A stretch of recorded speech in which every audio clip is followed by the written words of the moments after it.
Donc l'exposition sur les gonflables, elle vient d'un long travail qui était fait au Centre Pompidou, de recollection d'objets gonflables. Et puis on s'est intéressé tout doucement au phénomène culturel du gonflable. Donc on a vu qu'il y avait des projets d'architecture importants, qui étaient plutôt reconnus, et puis des projets expérimentaux. Et on a commencé à rassembler tous ces projets, qui étaient à la fois des projets d'artistes, des projets d'architectes. Et on s'est aperçu qu'il y avait une vraie cohérence historique sur toute une période. Et on a d'abord fait une grande salle au Centre Pompidou, qui est restée pendant très longtemps, pendant 2 ans, qui a eu beaucoup de succès, où on avait des films, etc. Ce qui nous a permis de continuer à trouver des œuvres, à les acheter, pour faire une exposition à Malaga, dans notre Centre Pompidou Malaga. Et ça nous a donné l'idée de faire une vraie expo rétrospective sur le gonflable, pour montrer ce que ça avait été comme événement culturel, comme phénomène culturel. Et le Centre Pompidou Metz nous a proposé d'accueillir cette exposition. Donc c'est pour ça qu'elle est aujourd'hui présente ici à Metz. Les premiers gonflables, je dirais, qui ont une dimension esthétique et culturelle, très particulièrement, ils apparaissent dans l'art, avec ce mouvement qui s'appelle le spatialisme, où on essaye de se confronter à un nouveau type d'espace. Et le gonflable devient une espèce d'objet manifeste qu'on va, pour des espèces de cérémonies, par exemple du groupe Zéro, pour essayer d'interroger différemment l'espace et surtout d'impliquer le spectateur dans l'espace. Un artiste comme Manzoni va penser à créer un théâtre pour un autre artiste du groupe Zéro qui s'appelle Otto Pine, qui sera un spectacle donc, avec des pièces cinétiques, mais qui va comprendre de la lumière, des objets qui fonctionnent, qui changent notre rapport à la spatialité. Et lentement, le gonflable lui-même, qui était au départ un gonflable pour faire une scène, hein, enfin un spectacle, va devenir un objet pour intervenir à l'extérieur, pour essayer de pousser le public à changer son rapport à la spatialité, à l'œuvre d'art et à participer à la production de l'œuvre d'art. D'où un grand nombre de performances ou d'interventions avec des grands gonflables dans les villes. Un des artistes du groupe spatialiste, donc Otto Pine, va aller aux États-Unis pendant 15 ans, au MIT, et il va faire des grandes performances. Et ces performances vont se multiplier. Elles vont être rejointes par des architectes autrichiens, par exemple, qui vont intervenir dans les villes, ou des Italiens qui vont donner au gonflable une dimension critique et politique.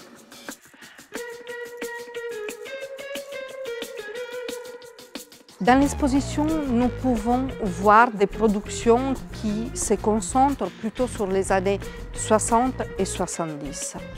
Bien que les origines du gonflable remontent au début de la tradition des aérostats, au travail que l'armée fait pour développer des brevets pour des leurres, pour des ponts gonflables, les débuts de l'ingénierie, certes, fait que nous avons des grands bâtiments comme des radome ou des halles ou parfois des entrepôts en structure gonflable.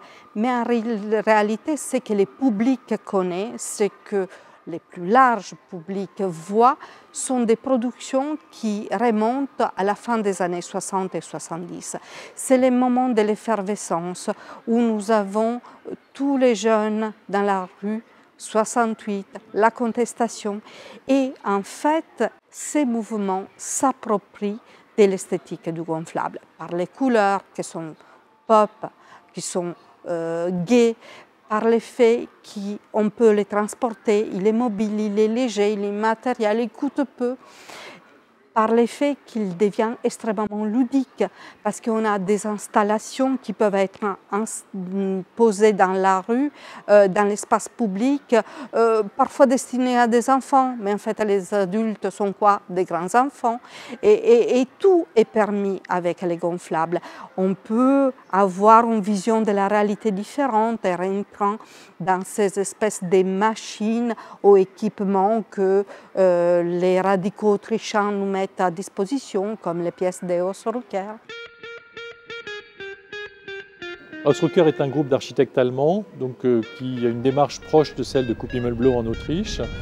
Donc ils sont 3 et ils imaginent des environnements gonflables et donc un habitat gonflable qui permettrait de se déplacer donc dans la ville ou ailleurs Et ils ont même des casques gonflables qui sont en relation pour s'isoler totalement de l'environnement existant. Ils vont faire une intervention pendant la Documenta, donc qui est une grande exposition d'art en 1972 à Krefeld. Et sur un bâtiment néoclassique célèbre qui s'appelle le Fridericianum, ils vont installer un gonflable suspendu qui sera en interrelation avec le musée. Donc l'idée, c'est à la fois de s'échapper du musée, de climatiser le musée avec un nouvel air, qui serait l'air de l'art, enfin un domaine aérien mais lié à l'esthétique de l'art, ou inversement, de polluer le musée avec le rare. Et donc le public sort des accrochages traditionnels, va s'installer dans le gonflable suspendu en l'air, au deuxième étage de ce bâtiment, et donc a une vision sur l'extérieur, et un peu s'échappe, fait une expérience cognitive complètement différente du musée. Donc c'est à la fois une critique de l'institution ou un autre usage de l'institution, ce qui mènera beaucoup de créateurs à l'époque, d'architectes et d'artistes, à faire un usage plus politique du gonflable. Vous êtes là dans une salle, dans une section plutôt, qui essaye de présenter les interventions urbaines. Comment des créateurs, artistes, architectes envahissent l'espace public et se rapportent aux habitants, aux passants, aux gens qui regardent leurs œuvres. Chaque artiste a une manière particulière. Dans les cas qui m'intéressent derrière moi, c'est l'artiste Franco Mazzucchelli, un Italien, qui produit des œuvres monumentales, grandes, vous voyez la taille, et qui les laisse à disposition, les met à disposition du public, du passant, dans la rue. Il abandonne ses œuvres. D'ailleurs, le titre de ses œuvres, c'est Abandon. Par exemple, derrière moi, ces pièces ont été posées devant l'entrée de l'usine Alfa Romeo. Et les ouvriers qui arrivent à l'usine trouvent ces éléments géants, gonflables, qui ne savent pas vraiment qualifier de quoi il s'agit. Ils n'ont pas une forme précise. Et ils interagissent.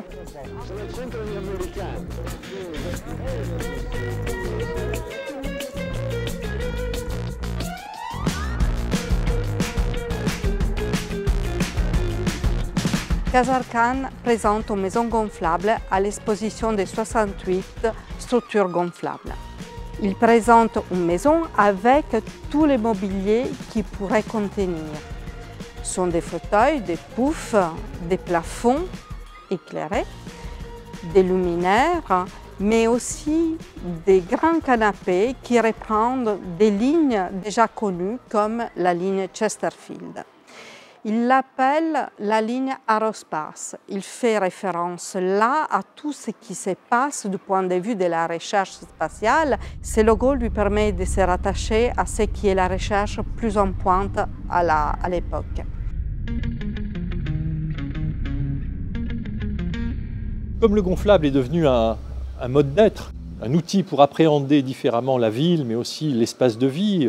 C'est un espace augmenté. On parlait de augmented mind, on parle aux États-Unis, c'est une façon d'étendre son esprit. Il est lié toujours à des espèces de cérémonies. Il y a beaucoup de fêtes ou de concerts qui ont lieu dans des gonflables.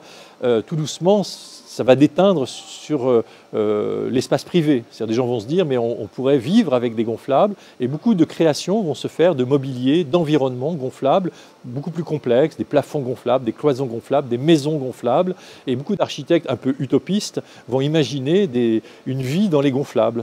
Et donc derrière ça, derrière ces projets disons, un peu fictifs, un peu utopiques, un créateur comme Casarcan, Casar va créer des lignes de gonflables, créer des mobiliers qui vont être commercialisés, qui auront un grand succès dans les années 60. Et on voit dans beaucoup de films des gonflables, des films des années 60-70, beaucoup de gonflables qui sont évocateurs de cet environnement nouveau, un peu pop art, donc qui est lié évidemment à l'idée nouvelle de la musique qui se développe à l'époque, d'un design pop, d'un mode de vie plus ouvert. On sort de la guerre, on est 15 ans ou 20 ans après la guerre, donc il y a l'idée d'une vie meilleure qui apparaît, et le gonflable en est un des instruments. Du point de vue économique, il faut dire qu'en 1973, on a la crise pétrolière, donc les plastiques augmente, les coûts de production n'est plus les mêmes. Et ils commencent à avoir aussi les soupçons que peut-être elles ne sont pas si propres que ça. Je dirais qu'il y a peut-être certains regrets que peut-être notre terre pourrait être vue autrement ou préservée autrement et qu'on pourrait agir sur ces choses, simplement en limitant la consommation de plastique.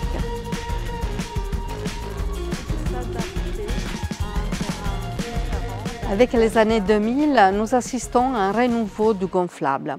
Pas tellement d'un renouveau dans le sens qu'il y a de nouveaux bâtiments complètement gonflables qui se font, mais c'est plutôt les formes du gonflable, ce qu'il y avait derrière l'idée du gonflable. Par exemple, une des idées, c'était de construire des environnements protégés, de pouvoir, où nous, en tant qu'hommes, être à l'intérieur d'un environnement contrôlé, ou peut-être de protéger une partie de nature. Et c'est cette idée-là qui devient peut-être plus importante.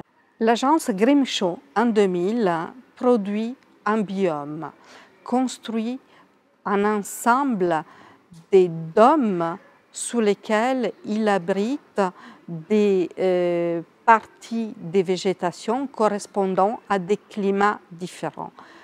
Il s'agit de la préserver, il s'agit de la mettre en scène, il s'agit de l'étudier. Et fait appel pour réaliser ces bâtiments à l'idée des bulles de savon étudiées par Frey Otto et qui avait porté à concevoir de différentes sphères, différents dômes au-dessus des surfaces très imposantes. Cette idée des bulles de savon permet d'accompagner une topographie très différente, donc aussi des pentes, des rochers et de les incorporer.